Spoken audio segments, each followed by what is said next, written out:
Good morning, everyone. Happy Tuesday. Welcome to Business News at 9. And I'm going to start things off with SNL. Saturday Night Live, they turned 50. They did an event on Sunday evening. I didn't watch it, but I saw parts of it, some of the highlights of Saturday Night Live. And there so many names were there. I can't mention all of them, but I'm gonna mention some things that stood out to me. For example, Rachel Dratch, who was part of the SNL cast for many years, she is known for doing Debbie the Downer. And when I think about Debbie the Downer, I think about that one episode back in the 2000s where they had a cast meltdown. They all broke character because the skit was very funny.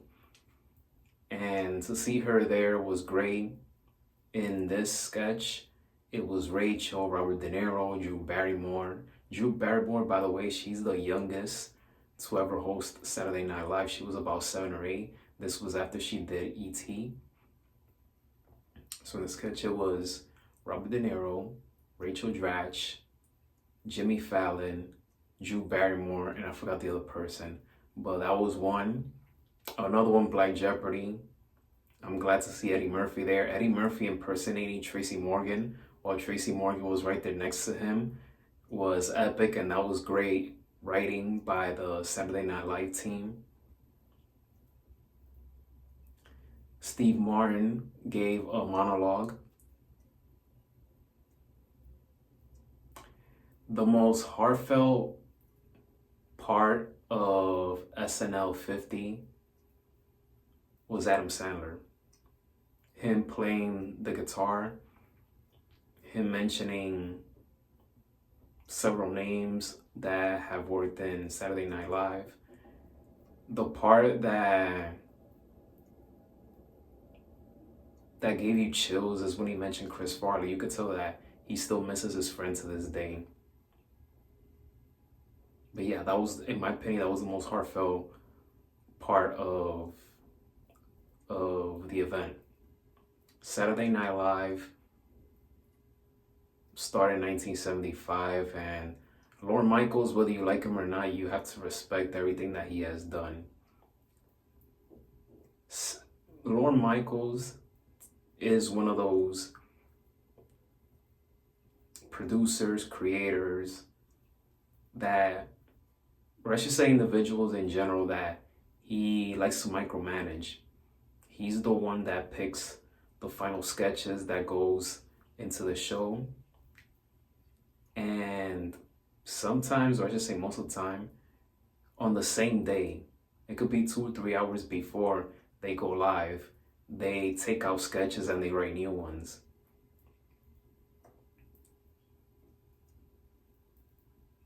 Saturday Night Live may not be as funny or entertaining like it was compared to the 70s, the 80s, and 90s, or even the 2000s.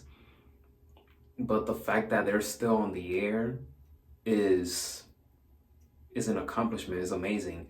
And they've won, I feel, and I think they're the show that has won the most awards, which is about 80 or so.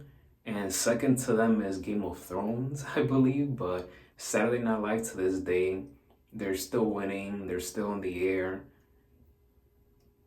I feel that the actors, or I should say the alumni that were part of the 70s, 80s, and 90s, they went on to have more success from a film standpoint. And I feel that the ones that were there from the 2000s to present, they have more success on TV. So, for example, in films, Mike Myers, he went on to do Austin Powers, and I believe that Lorne Michaels was the influence behind that. Chevy Chase, he was one of the original members of Saturday Night Live, and he was only there for 1 season. After that, his movie career took off. Billy Crystal, look what he has done. Will Ferrell, look what he has done. Eddie Murphy, Chris Rock, Adam Sandler, the bad boys of SNL. The list goes on and on and on. The cast members that were there from the 2000s to present, I feel that the most successful movie made by the team of SNL in the last 20 years or so, last 15, 20 years, in my opinion, Bridesmaids, which starring Kristen Wiig, SNL alumni, Maya Rudolph as well. But regardless, a lot of talent came out of Saturday Night Live. And we can all thank Lorne Michaels for that. And I just feel that in today's modern Saturday Night Live, I feel that the change of media plays a factor into that. You have the rise of YouTube, the rise of streaming services. Some people believe that Lorne Michaels is losing his touch in terms of not acquiring or scouting the right talent to be part of Saturday Night Live. But I mean, I don't watch Saturday Night Live like I once was, or like I once did. But I had the privilege of going to a live taping, which was back in 2018, 2019, and it was a phenomenal experience. Chadwick Boseman was the host of that show, and it was just phenomenal. It was a phenomenal time. I would say that I enjoyed my experience being there live more than any other episode that I've seen from my house. So congratulations to SNL on reaching number 50, which is a major accomplishment.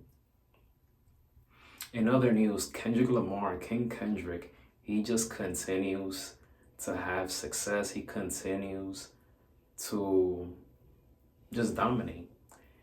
Kendrick Lamar becomes the first rapper to have 100 million monthly listeners on Spotify. So congratulations to Kendrick, major accomplishment. And not to somber this video of business news at night, but it's very important to mention it because it's been happening a lot this year, and it's unfortunate that this is the latest one that happened. I certainly don't wish this on no one, but we have ourselves another plane crash. A Delta Airlines jet flipped on its roof while landing Monday at Toronto's Pearson Airport, but all 80 on board survived and those hurt had relatively minor injuries. This is what the airport's chief executive had to say about that. Snow blown by winds gusting to 40 miles per hour swirled when the flight from Minneapolis carrying 76 passengers and four crew members attempt to land at around 2:15 p.m. Peter Carlson, who was a passenger traveling to Toronto for a paramedics conference, said that the landing was very forceful. He went on to say, according to CBC News, and I quote, "All of a sudden everything just kind of went sideways. And then the next thing I know, it's kind of a blink and I'm upside down, still strapped in." Oof, I can't even imagine being part of that, and I don't wish that on no one. Delta CEO Ed Bastian said in a statement that the hearts of the entire global Delta family are with those affected. Toronto Pearson Fire Chief Todd Atkin said 18 passengers were taken to the hospital. Earlier in the day, Orange Air Ambulance said it was transporting one pediatric patient to Toronto's Sick Kids Hospital and two injured adults to other hospitals in the city. This is the fourth major aviation accident in North America in the past 3 weeks. Yep, like I said, this is something that's been happening a lot this year so far. The first one was in Washington, D.C. on January 29th. then the one in Philadelphia in January 31st, and the one in Alaska in February 6th, and now this one. So hopefully there's no more aviation accidents for the remainder of the year. We can only just hope for the best. And that concludes this video of Business News at 9. Please hit that thumbs up. Don't forget to hit that subscribe button. And as always, be safe. And may God bless each and every one of you.